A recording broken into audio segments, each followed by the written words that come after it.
Hi, it's Kev from the Shooglebox team, and in this video we'll have a look at how to share and collaborate on a box with other people when you're using a team workspace in Shooglebox. A team workspace has all the members of my organisation added to it, and whenever I create a box within the team workspace, only I can see it until I start adding people into it. So I've created this Brands on TikTok box, and it's now at a point where I'm ready to start adding other members of my team to it. So to do that, I'll need to press the share button in the top right corner of the screen. And in the menu that comes up, you can see that there are two tabs here, and currently we're on the Share Link tab. You don't need to worry about that at the moment. I'll explain that in another video. What we're interested in here is the Collaborate tab, so if I press that now, you'll see we get some options available. So you can add or invite Shooglebox users to the Brands on TikTok box and let them read, create, and edit cards. As you can see, I'm already in here as an owner, and I've got a couple of options for how to get people in. First of all, I'd like to make the box available to everyone in the team workspace, and you may have noticed here that they have no access currently because this switch is turned off, but as soon as I turn it on, they'll be able to see that box in their workspace. So let's do that now. And you may have noticed that their permission has changed from no access to read only. This means that they'll be able to see all the cards, click them and see what's on the back of them, but they won't be able to create any new cards or make any changes to the cards in the box. If I want to change them from read only, I just need to click on the three dots here, which will give me a little menu with the other options. If I change it to create only, that means they'll be able to create and edit their own cards, but they won't be able to make any changes to any other cards in the box. If I change it to editor, they'll be able to create cards, and they'll also be able to edit all the other cards in the box, which includes the ability to reposition them on the grid, move them into other stacks, and also delete them. They can also add stickers and colours to cards, and change the order of all the cards in the box with the different sorting options. And finally, the owner can do everything I've just mentioned and add and remove and change all the permissions of the people in the box. And it's also worth pointing out that if you're the owner of the box, you can't remove yourself unless you first make somebody else an owner. So this is an easy way to apply the permission to everyone, so let's make them all editors.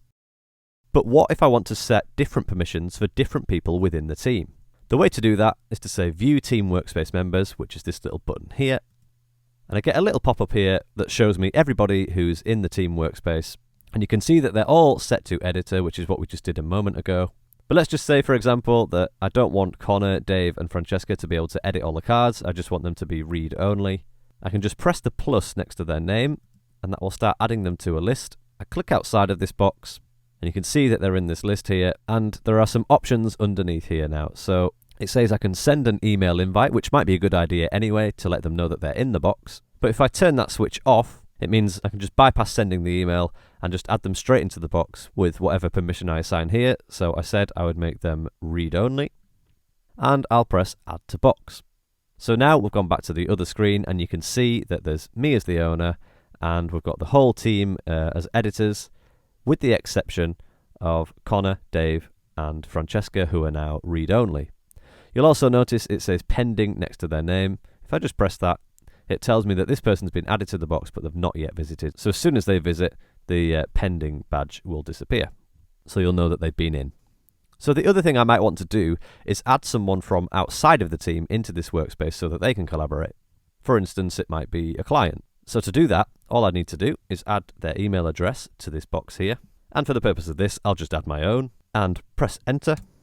And now I have the ability to either add some more email addresses here, or move on to the next phase where I can send an email invite or just add them straight into the box. And for this, because it's an external client, I'm going to send them an invite, so I'll flip this switch back on, and I'll just quickly write a personal message to them now.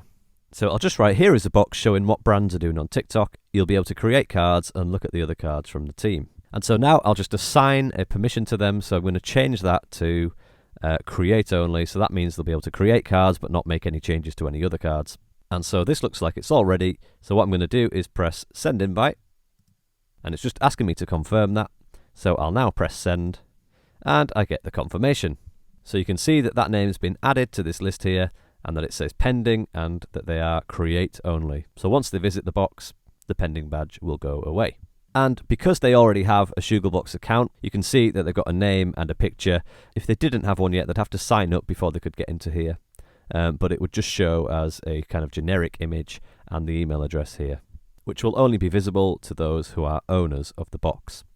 So next time they log into their Shooglebox account, they'll see the brands on TikTok Box on their homepage.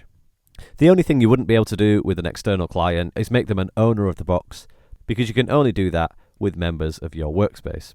So I hope you found this video helpful. If you'd like to see more videos on how to get the most out of Shooglebox, you can visit our YouTube channel. Thanks for watching.